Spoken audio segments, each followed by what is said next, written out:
আপনাকে আমি কতবার বললাম যে আমার 5টা উপদেশ মনে রাখবেন।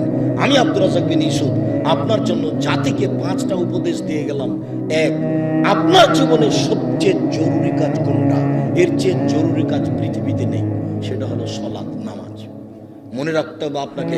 পৃথিবীবাসী, আমি আব্দুর রাজ্জাক বিন ইউসুফ আপনাদের দ্বীনি ভাই হিসাবে মহিলা পুরুষ সকলকে বলে যাচ্ছি, মানুষের জীবনে সবচেয়ে জরুরি কাজ পৃথিবীতে, কাজ হিসাবে, কর্ম হিসাবে এর চেয়ে জরুরি কাজ পৃথিবীতে নাই। সেটা কি? সালাত। জীবনে এর সাথে কোনোদিন আপোষ করিয়েন না। একে শক্ত হাতে দমন করবেন। টাইম হলে আদায় করতে হবে যথেষ্ট। কোনো দিন 5 মিনিটের জন্য এর সাথে আপোষ করবেন না। এর চেয়ে জরুরি কাজ পৃথিবীতে নেই। 2, দ্বিতীয় পৃথিবীতে জরুরি কাজ হালাল। আপনাকে আমি ব্যাংকে লোন নিয়ে ব্যবসা করতে বলিনি, কোনোদিন বলিনি। চকলেট দিয়ে ব্যবসা করতে বলেছি, তাহলে লোন নেওয়া লাগবে না। চকলেট দিয়ে যদি আমি ব্যবসা করি তো লোন নেওয়া লাগবে না। লোন এত খারাপ, লোন এত খারাপ, লোন এত খারাপ যে লোন যেন আমি না করি, এই জন্য আল্লাহর নবী 3 রাত পরিত্রাণ চাইতেন। সালাম ফেরার পূর্বে এমন কোনদিন জীবনে একটা দিন ঘটেনি যে এই দোয়া বলেননি। দোয়ার শেষ বাক্যটা হচ্ছে আল্লাহুম্মা ইন্নী আউযু বিকা মিনাল মাগসাম ওয়াল মাগরাম। তোমার কাছে বাঁচতে চাই বড় পাপ হতে, তোমার কাছে বাঁচতে চাই ঋণ কর্জ হতে, তোমার কাছে বাঁচতে চাই বড় পাপ হতে, তোমার কাছে বাঁচতে চাই ঋণ কর্জ হতে, তোমার কাছে বাঁচতে চাই বড় পাপ হতে, তোমার কাছে বাঁচতে চাই ঋণ কর্জ হতে। এই বাক্যটা না বলে তিনি কোনোদিন সালাম ফিরেননি। এই কথা আয়েশা রাদিয়াল্লাহু তাআলা আনহা বলেন, হাদিস বুখারী মুসলিম। আর আপনি ব্যাংকে চাকরি করেন, এটাই খারাপ। আবার আপনি 30 লাখ টাকা লোন নিয়ে বাড়ি করলেন, ছেলে মেয়ের জন্য রেখে চলে গেলেন, আর জাহান্নামার যা মরার সাথে সাথে আপনাকে কবরে কোথায় লাগলো। আপনি একটু কিছু বুঝলেন না, হুজলার মতো দিন কাটাচ্ছেন। জাপানি ওদের ভাষাতে যে বুদ্ধি দিয়ে কাজ করে না, ওকে বলে হুজলা, মোটা বুদ্ধি। বিবেচনা করতে হবে না? এমনি তো বোকামির পরিচয় ব্যাংকে চাকরি করতে গেছেন। আমি তো বলেছি এই বাংলাদেশের মাটিতে এমন কোন ব্যাংকিং ব্যবস্থা নেই, এমন কোন ব্যাংক নেই যেখানে চাকরি যায়। দেখি কোন মায়ের বেটা প্রমাণ করতে পারে। ব্যাংকে টাকা রাখা আর ব্যাংকে চাকরি করা দুটো এক নয়। সম্মানিত দিনী ভাই বোন, মানুষের জীবনে সবচেয়ে জরুরি কাজ হালাল। শ্বশুরের কাছে টাকা নিয়ে জীবিকা নির্বাহ করবেন না। ও কথা পুনরায় বলা লাগবে না। শতবার বলেছি যে যৌতুকের টাকা দিয়ে চাউল কিনে ভাত খেয়ে ইবাদত করবেন হবে না। ভিক্ষা করার টাকা দিয়ে চাউল কিনে ভাত খেয়ে ইবাদত করতে হবে। আমি ভিক্ষা করবো কেন? আমার গায়ে শক্তি আছে, কাজ করে খেতে পারি।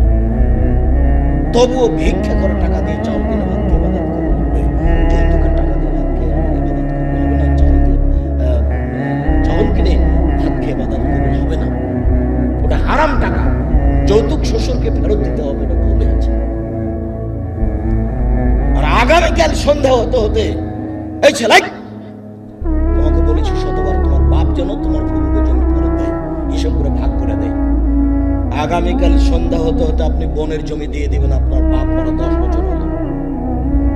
বোনের জমি মানে পরের জমি। পরের জমি খান কেন? শরম হয় না? আপনার ভাগ্য আল্লাহ লিখে দেননি? বাপ মারা গেছে, আপনি জমির ভাগ নেবেন, আপনার বোন জমির ভাগ নেবে। আপনি নিবেন সকালে আর আপনার বোন নিবেন বিকেলে, এরকম কথা কি না? একসাথে। আজ পর্যন্ত জমি আপনার কাছে কেন?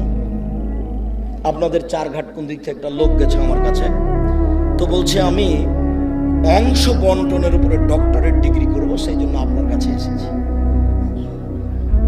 কি করবেন? কি বলে আপনাকে কিছু জিজ্ঞাসা? প্রথমে বলছে আপনার আমি পরীক্ষা নেব। আমারই পরীক্ষা নেবেন? আচ্ছা ভালো, কি জিজ্ঞাসা করবেন করেন। তো কিছু মাসলা জিজ্ঞাসা এই ফারাইজ সম্পর্কে করার পরে বলছেন আমাকে এটাই মনে হয় আমার পরীক্ষা। সেটা হলো এই, আপনার বাপ মারা গেছে না বেঁচে আছে? মারা গেছে। কতদিন হলো? এতদিন। তো আপনার জমি জায়গার খবর কি? তা বললাম যে আমার বাপকে মাটি দিয়ে এসে আগে জমি ভাগ করেছি, তারপরে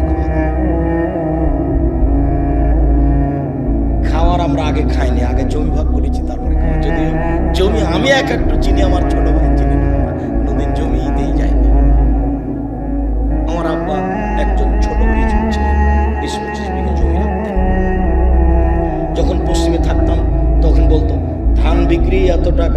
বিক্রি এত টাকা, সরিষা বিক্রি এত টাকা, পেঁয়াজ বিক্রি এত টাকা, মোট 1000 টাকা পাঠালাম। তখন আমি ভাবতাম যে আমার আব্বাকে 1000 টাকা সংগ্রহ করতে অনেক পরিশ্রম করতে হয়েছে। ওই কথা আমার এখনো দিনের মতো মনে পড়ে। আমার আব্বা আমাকে বলতেন যে আমি যতদিন বেঁচে আছি ততদিন তোমাকে জমিতে যেতে হবে না, কোনো কাজ করতে হবে না, যদি কাজ করে খেতে হয় তাহলে আমার মরার পরে। আমার এই বাপের আমার এই বাক্যটা আমি বলতে পারি না যে তোমরা যদি কাজ করে খাওয়াই লাগে তা আমার পরে খাই, আমি যতদিন আছি তোমরা ততদিন এই জমি জায়গাতে চাই না। শুকরিয়া, জাযাকুমুল্লাহ খাইর। যেটা বলছিলাম হালাল রুজি, 3 কোরআন তেলাওয়াত, 24 ঘন্টায় একবার কোরআন মাজিদ তেলাওয়াত করবেনই, করতেই হবে, নাহলে কোরআনটি পক্ষে চলে যাবে। বেশি না পড়লো কি বলেছি সূরা ইখলাস 3 বার পড়েন, একবার কোরআন মাজিদ পড়ার সময় নাকি হয়। কেন পড়েন? আজকে বলেন তো যে আমি পড়েছি, বলেন এই ছেলে তুমি লাগতে বলো যে আমি পড়েছি, হিসাব হয় না। কেন পড়তে পারেন না? কেন পড়তে পারেন না? কি আছে সমস্যা যে পড়তে পারেন না? কেন পড়বেন না? সূরা ইখলাসটা আপনি 3 বার কেন পড়বেন না? নিজেকে মানুষ মনে করেন না? নিজেকে গরু ছাগল মনে করেন? বুঝে না ওরা চক্ষু, বুঝে না ওরা অন্তর আছে বুঝে না, দেখে না ওরা চক্ষু আছে দেখে না, শোনে না ওরা কান আছে শোনে না। উলাইকা কাল আনাম, তারা পশু প্রাণীর মতো, তারা গরু ছাগলের মতো, তারা কুকুর শ্রীগলের মতো, ভালো হওয়া যাল বরং তার চেয়ে খারাপ। নিজেকে গরু ছাগল মনে করেন, পশু প্রাণী মনে করেন। কেন আপনি পড়েননি কোরআন মাজিদ আজকে? অন্তত সূরা ইখলাসটা কেন পড়েননি? এটা হলো 4 নম্বর। 1 সালাত, 2 রোজা, 3 কোরআন তেলাওয়াত, 4 দুইজন যেখানে বসে আছে সেখানে বসবেন না। ওখানে বসে ওরা একজনের বদনাম করছে না, আপনি গিয়ে যদি বলেন হ্যাঁ ঠিক বলেছিস আসলেও খারাপ, এখন কি হবে? তাহাজ্জুদ সারা জীবনে যা পড়েছেন ওইটা যদি এক পাল্লায় দেওয়া হয়, আর ঠিক বলেছিস আসলেও খারাপ এই বাক্য যদি এক পাল্লাতে দেওয়া হয়, পুরো জীবনের তাহাজ্জুদ হারিয়ে যাবে।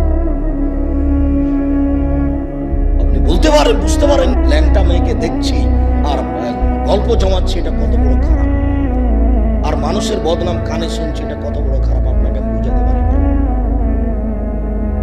4 জন যেখানে, 2 জন যেখানে বসে আছে সেখানে বসবেন না। 5 ছেলে মেয়ে স্ত্রীর উপরে কঠোর, খুব কঠোর, চোখ যেভাবে ঘুরে বউ সেভাবে চলে, তার নাম ক্ষমতা। আহাল পরিবারের উপরে খুব কঠোর হতে হবে, শক্ত হাতে পরিবারকে দমন করতে হবে, নইলে তাহাজ্জুদে আপনি টিকতে পারবেন না। শেষে দেখা যায় বেটির কারণে বউয়ের কারণে জাহান্নাম হয়ে গেছে। শতদিন বলেছি, আল্লাহ নবী বলছেন 3 শ্রেণীর মানুষ জাহান্নামে যাবে। তার 1 শ্রেণীর মানুষ হচ্ছে মধুমেনুল খামরে, যারা নিয়মিত বিড়ি তামাক জর্দা সিগারেট গুল নেশাদার দ্রব্য খায় পান করে, তারা জাহান্নামে যাবে। একটা ছেলে বলছে, আব্দুর রাজ্জাক সাহেব আপনি যে বিড়ি সিগারেট সবসময় বলেন, তো বিড়ি সিগারেট হারাম তার দলিল কোথায়?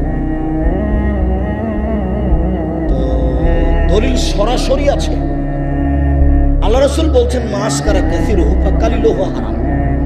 যেই জিনিসটা বেশি খেলে বিবেকের ক্ষতি হবে, তার কম, তার একটা কণাও হারাম। তো তাহলে তোমার 50 বেড়ি, হাফ কেজি বেড়ির মশলা খুলে একজনকে খাওয়া দাও তো দেখি। হাফ কেজি জর্দা তুমি একজনকে খাওয়া দাও, তার বিবেকের ক্ষতি হয় কিনা? 10 কেজি খাওয়িয়ে দিলে যদি বিবেকের ক্ষতি হয়, তাহলে তার একটা কণাও হারাম।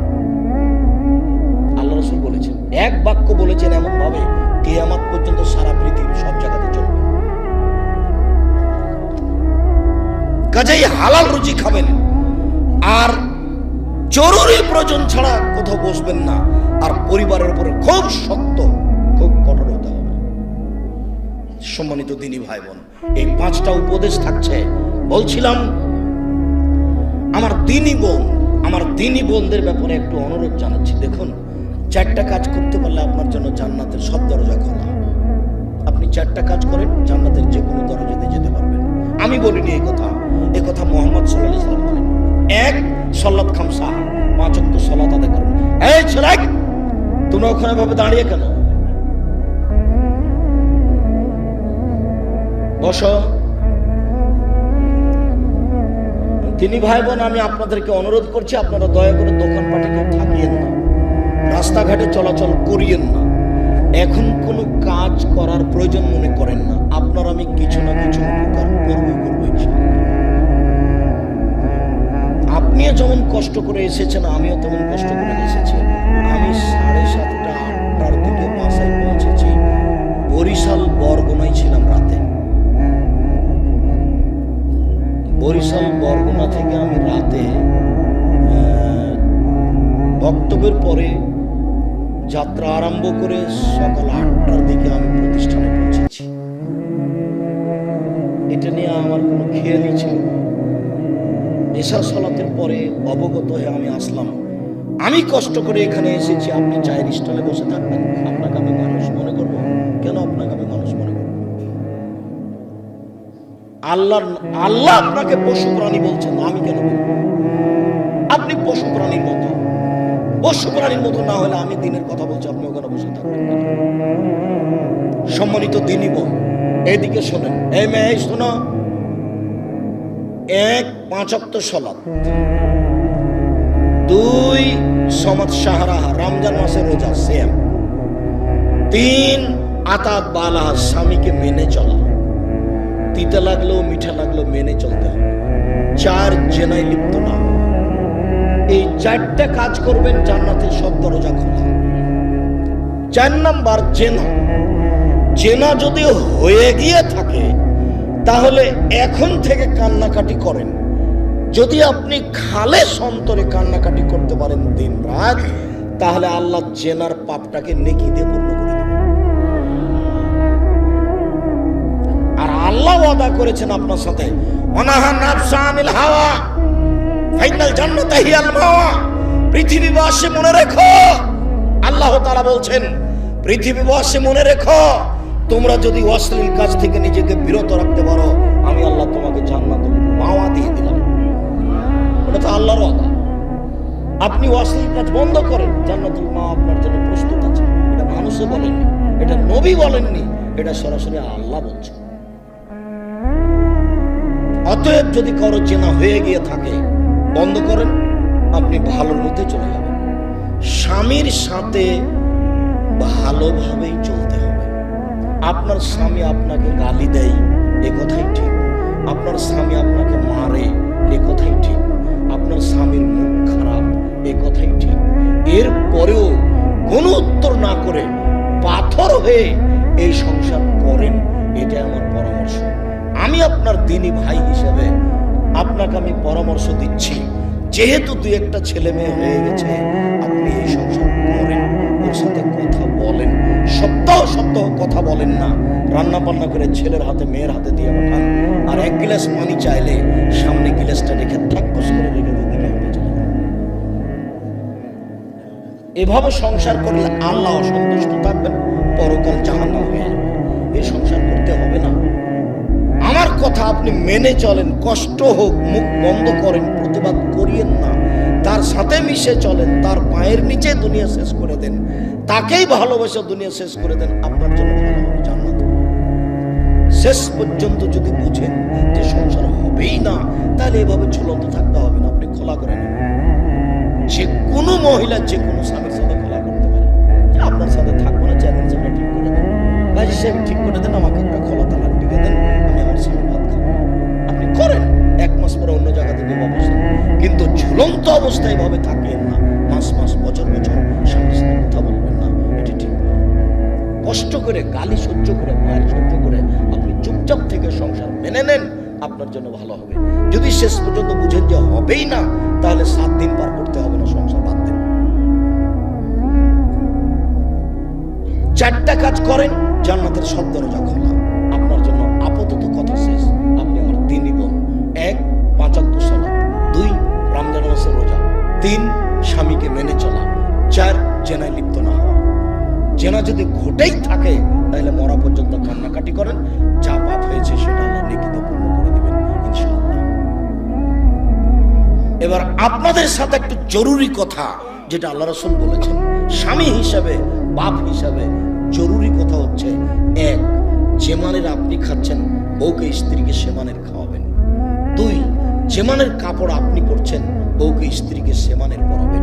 3 কখনো কটু কথা বলবেন না। স্ত্রীকে কটু কথা বলা নিষেধ, গালি দেওয়া নিষেধ, নিন্দা করা নিষেধ। শ্বশুর শাশুড়ির ব্যাপারে মন্তব্য ভুলেও কোনোদিন ঘুমের ঘরও করবেন না। শ্বশুর শাশুড়ির বিরুদ্ধে কোনোদিন কথা বলবেন না। স্ত্রীকে কখনো কটু কথা বলবেন না। বলবেন না ভুলে যে তোমার রংটা কালো, বলবেন না ভুলে যে তোমার ঠোঁটটা মোটা। একবার যদি ঠোঁট মোটা বলেন 10 বছর আপনাকে ভালোবাসবে। ওরা হচ্ছে কম বুদ্ধির প্রশংসা প্রিয় মানুষ, সব সময় প্রশংসা করে, তুমি খুব ভালো, তুমি খুব ভালো, তোমার মতো কোনো মেয়ে দেখি না, সারা রাত পাটি পেল। তার কাছে সেবা নেওয়ার চেষ্টা করেন, কটু কথা বলিয়েন না। 4, মুখের উপর মারবেন না, কোনো সময় না, মুখের উপর মারবেন না, গালে থাপ্পড় মারবেন না, আল্লাহর নবী নিষেধ করেছেন। 5, ওলা তাত্র খাইল্লা ফিল বাইতে, নিজের বাড়ি ছাড়া কোথাও থাকতে দিবেন না। যেতেই পাবে না খালার বাড়ি, ফুপুর বাড়ি, মায়ের বাড়ি, নানির বাড়ি, কোনো বাড়ি যেতে পাবে না। বিবাহের বাড়ি তো অসম্ভব হতেই পারে না। দাওয়াত দিয়েছে, আপনি যাবেন, আপনার ছেলে যাবে, আপনার বউ যাবে কেন? বিবাহের বাড়িতে গেলে স্বামীর সঙ্গে বেশি হয়ে যায়। কমিউনিটি সেন্টারে যাওয়ার কোনো প্রশ্নই আসে না, বাজারের তো কোনো প্রশ্নই আসে না। পুরুষের পরিচয় নেই। কই, আমরা তো কোনোদিন বাজারে যাই না, আমরা তো বেঁচে আছি দুনিয়া। আমাদের আহাল পরিবারের তো কোনো সময় বাজারে যায় না, আমরা তো আছি দুনিয়াতে বেঁচে। আপনার বউ কেন বাজারে যাবে? কেন? কাপুরুষ আপনি? বেটা মরে গেছে, স্বামী মরে গেছে, আপনি মারা গেছেন, আপনার ছেলে মারা গেছে, কেন আপনার বউ বাজারে যাবে? নিজেকে পুরুষ মনে করেন না? এই 5টা জিম্মেদারি পালন করবেন। 5ম নম্বরটা খুবই শক্ত। এটাই ছিল 5টা উপদেশের শেষ। স্ত্রী পরিবারের উপর কঠোর হতে হবে, আপনার কথাই চলবে এই বাড়িতে। তাকে কোনোদিন কাপড় কিনতে দিবেন না যতদিন পর্যন্ত না বুঝেছে যে আপনি মোটা কাপড় কিনলো আমার কাছে মিঠে, চিকন কাপড় কিনলো আমার কাছে মিঠে। যতক্ষণ পর্যন্ত আপনার স্ত্রী এটা না বুঝেছে, ততক্ষণ পর্যন্ত সংসারে শান্তি আসবে না। আপনার প্রত্যেকটা কাজের উপরে তাকে খুশি থাকতে হবে যে আপনারটা ভালো, আমার ভালো। আমি নিজে থেকে বাজার করতে যাব, আমি কাপড়টাতে হাত দিয়ে দেখবো যে চিকন নয়, তখন এভাবে ছুঁড়ে মারবো, এই সংসার ভালো।